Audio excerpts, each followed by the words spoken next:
amma ba'du. Teman-teman yang makan Allah, kita sering mendengar orang di bulan puasa, sebelum puasa, bahkan setelah hari raya, membacakan surat Al-Baqarah ayat 183. Yang saya tidak usah bacakan karena hampir semua orang hafal, bahkan yang tidak berpuasa. Tapi saya akan mengambil kalimat di situ, diwajibkan atas kalian, wahai orang beriman, berpuasa, siyam atau saum, jamak plural dari saum, kama kutiba alal ladzina min qablikum, sebagaimana diwajibkan atas orang-orang sebelum kamu. Siapakah orang-orang sebelum kamu itu? Nabi Muhammad, orang-orang sebelum beliau adalah Sayyidina Ismail, Sayyidina Ishaq. Mereka adalah pendahulunya Rasulullah SAW.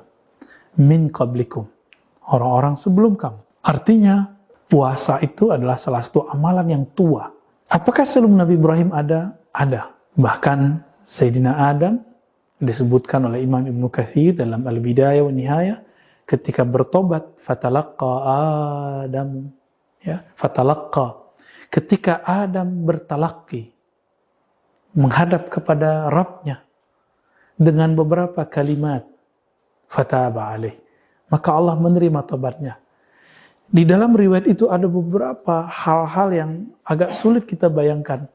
Berapa lama beliau menyebutkan 40 hari, 40 tahun.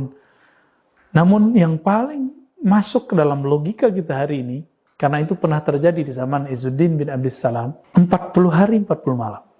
Bahkan dalam Bible sendiri, orang-orang Israeliat sangat paham ini, Nabi Musa di dalam Goa Tursina itu tidak makan, tidak minum arba'ina yauman, 40 hari. Kenapa digenapkan dari 30 jadi 40? Karena beliau mencuci mulutnya, karena merasa bau, disebabkan oleh berpuasa.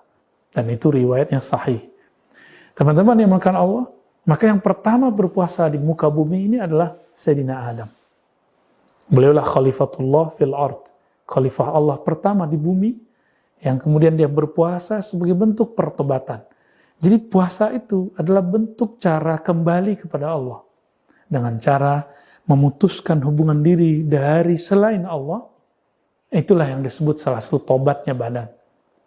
Jadi tobatnya badan adalah puasa. Puasa, ini jadi masalah lagi. Ternyata puasa bukanlah bahasa Arab. Puasa dari bahasa Sanskerta lagi.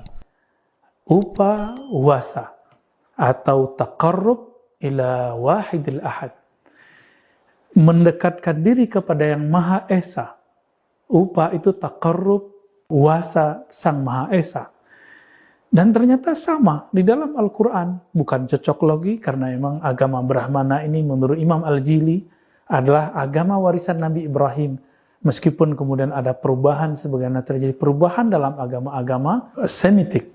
Apa itu? La'allakum tattaqun. Puasa itu agar kamu menjadi orang yang dekat kepada Allah dengan takwa. Berarti maknanya sama. Dan ini disebut munasabat as-sahihah. Kesamaan, kesesuaian yang sahih. Ternyata mereka juga punya puasa. Orang-orang zaman dahulu ada puasa. Dan itu berlanjut sampai hari ini. Di kalangan ahli kitab sampai hari ini ada puasa. Di kalangan orang-orang agama Brahmana sampai hari ini ada juga puasa. Teman-teman yang melakukan Allah, lalu apa yang jarang dieksplorasi oleh orang ketika membahas, menakar, menyentuh bagian terdalam dari puasa? Ternyata hadis yang masyhur tapi jarang kemudian dibaca, yaitu as-siyamuli. Hadis qudsi Allah berfirman, as-siyamuli. Saum itu dalam bahasa Ibrani disebut zoom atau ta'anit, menahan diri dari makan, minum, dan berjima, itu adalah untukku. Tapi ternyata maknanya lebih luas. Menahan dirimu daripada selainku, itulah yang disebut li. Itulah li bagiku. Inilah yang dikatakan oleh Imam Ibn Arabi. Orang yang berpuasa, sebenarnya dia telah wusul kepada Allah. Karena Allah langsung mengatakan li. Dia milikku. Maka sang saim, orang yang puasa itu, dia langsung dalam genggaman Allah Subhanahu wa Ta'ala. Tinggal kesadaran dia kepada Allah. Di mana bentuk kesadaran itu muncul?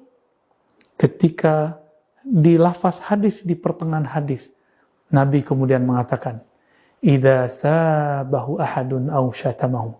Jika ada seseorang mencaci makinya atau mengata-ngatainya, falyaqul inni shaim.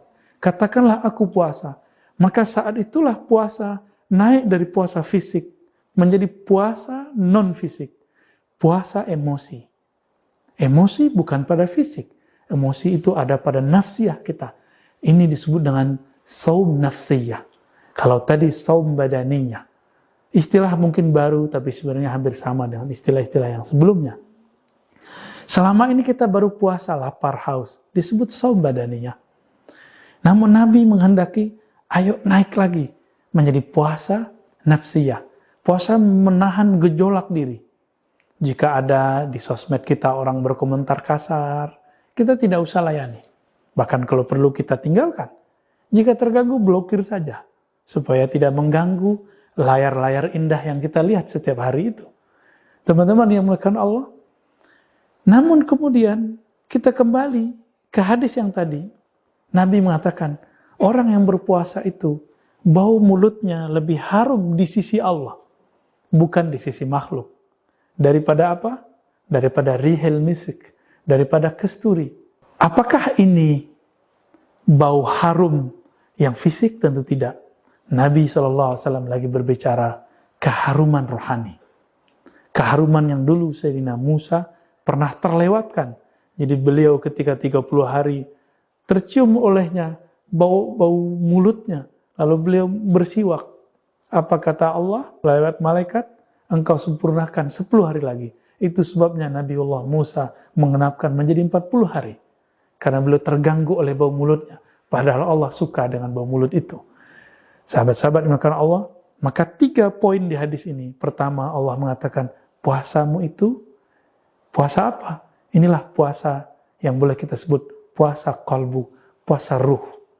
Puasa qalbu dan ruh yang membuang selain Allah dari dirinya, dalam qalbunya, inilah yang kemudian membuat Allah mengatakan, kamu milikku. Dan yang kedua, puasa nafsiyah.